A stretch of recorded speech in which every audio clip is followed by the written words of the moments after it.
कौन सी investment strategy best रहेगी आपके लिए, जानेंगे इस वीडियो में।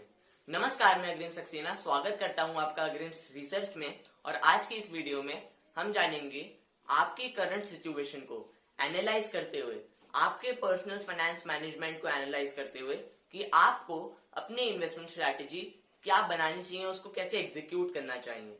तो इस वीडियो के एंड तक आप अपनी पूरी इन्वेस्टमेंट स्ट्रैटेजी बना चुके होंगे कि आपको कैसे, कहां अपना कितना मनी एलोकेट करना है, कहां कितनी इन्वेस्टमेंट करनी है और कौन सी जगह आपको अपना मनी इन्वेस्ट करना है, जिसमें आपको कुछ फैक्टर्स देखने होंगे जिसके ऊपर आपकी investment strategy at the end of the video बन के आएगी। जिसमें पहला फैक्टर आता है एज। अगर आप अभी यंग हैं, अपने टीन्स में हैं, अगर आप स्कूल या कॉलेज गोइंग स्टूडेंट हैं, तो आप ज्यादा रिस्क ले सकते हैं, बिकॉज आपके ऊपर ना कोई रिस्पॉन्सिबिलिटीज हैं, ना कोई लायबिलिटीज लोन्स वगैरह हैं। आप बिल्कुल अभी इंडिपेंडेंटली अपना रिस्क ले सकते हैं, लेकिन आपके ऊपर कोई रिस्पॉन्सिबिलिटीज नहीं है। अगर आप कोई एम्प्लॉय हैं, बिजनेस प्रोफेशनल हैं, इनकम कमा रहे हैं, तो फिर आप कम रिस्क लें। तो फिर आप 40 to 60% ऑफ योर फंड्स आप सर्टेनली रिस्की एसेट्स में इन्वेस्ट कर सकते हैं, जैसे कि म्यूचुअल फंड्स और स्टॉक मार्केट।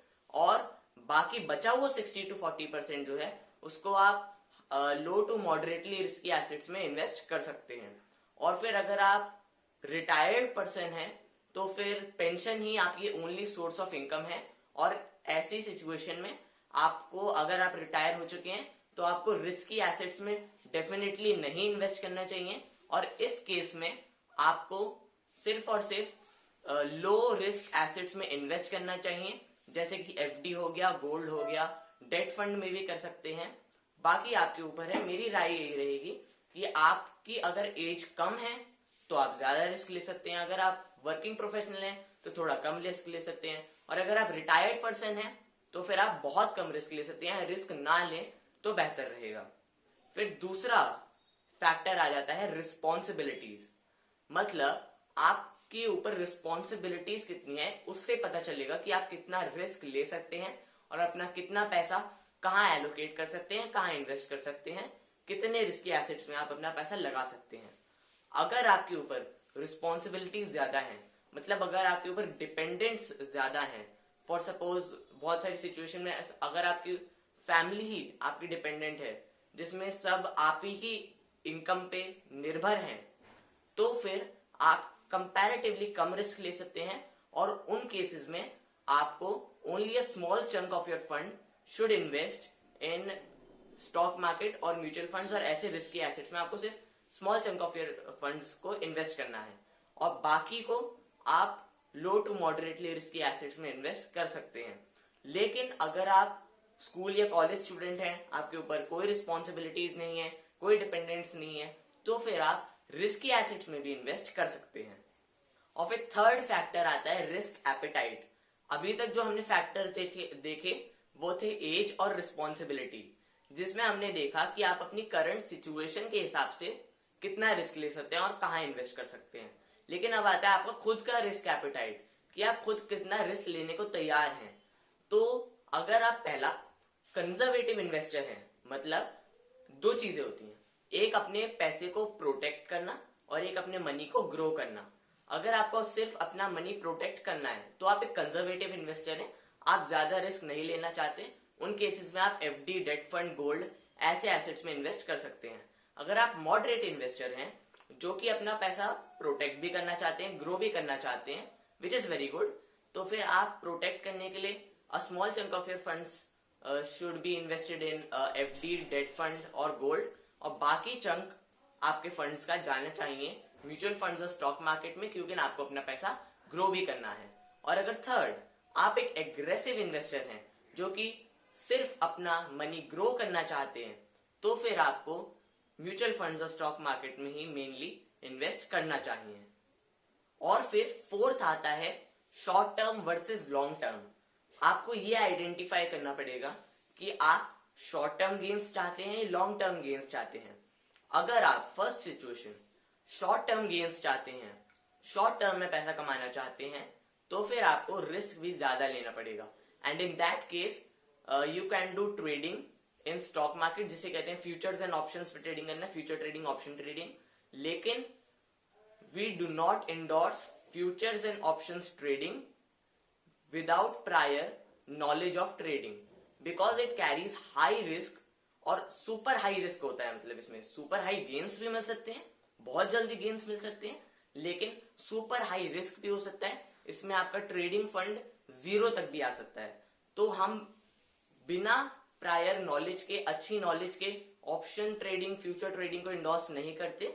बाकी आपको अगर लॉन्ग टर्म में गेन्स चाहिए, ये तो शॉर्ट टर्म का था, अगर आपको लॉन्ग टर्म गेन्स चाहिए, मतलब 1 साल या उससे ज्यादा के पीरियड में अगर आपको प्रॉफिट चाहिए, तो फिर equities, mutual funds, gold, these are the best options for long term gains. Fifth आता है इनकम स्टेबिलिटी। अगर आप कोई ऐसा बिजनेस करते हैं या फिर आपका कोई ऐसा काम है जिसमें इनकम स्टेबिलिटी नहीं है, इनकम अनस्टेबल है, हर महीना आप एक फिक्स्ड अमाउंट नहीं अर्न करते, आपकी इनकम बहुत ज्यादा अनस्टेबल है, तो फिर आपको रिस्की एसेट्स में इन्वेस्ट नहीं करना चाहिए। In that case you should invest in low to moderately risky assets which can be FD, debt fund, gold और रियल एस्टेट। स्टॉक मार्केट और म्यूचुअल फंड्स में इन्वेस्ट करने के लिए तभी आप करें अगर आपकी फिक्स्ड इनकम है, या फिर अगर आप एक बिजनेसमैन भी हैं तो उसमें फिक्स्ड इनकम तो नहीं होती, लेकिन आपका एक बेंचमार्क सेट है, जो कि आपने अपने प्रायर एक्सपीरियंसेस से देखा है कि एक बेंचमार्क है, यहां तक तो आप महीने में कमा ही लेते हैं। तो इन that case you can also invest in risky assets like stock market and mutual funds. और फिर फाइनली सिक्स्थ आता है लायबिलिटीज। मतलब आपने क्या बहुत ज्यादा लोन ले रखा है, क्या हर महीने आप ईएमआई पे कर रहे हैं। अगर आपकी सिचुएशन में ऐसा है कि आप हर महीने ईएमआई पे कर रहे हैं, आपके ऊपर home loan, car loan, business loan, personal loan, बहुत सारे लोन होते हैं, अगर आपने ऊपर कोई भी लोन चल रहा है तो फिर आपको रिस्की एसेट्स में इन्वेस्ट नहीं करना चाहिए। लेकिन if you are totally debt free, अगर आपके ऊपर कोई लोन नहीं है, तो फिर आपके दिमाग में कोई टेंशन भी नहीं होती कि आपको कोई ईएमआई पे करनी है, तब फिर आप रिस्की एसेट्स में इन्वेस्ट कर सकते हैं। और फिर फाइनली अगर मैं वीडियो को कंक्लूड करूं तो फिर हमारे 6 फैक्टर्स निकल के आते हैं, जिसमें से पहला था आपकी age, second responsibilities, third short term versus long term, fourth risk appetite, fifth liabilities and sixth income stability.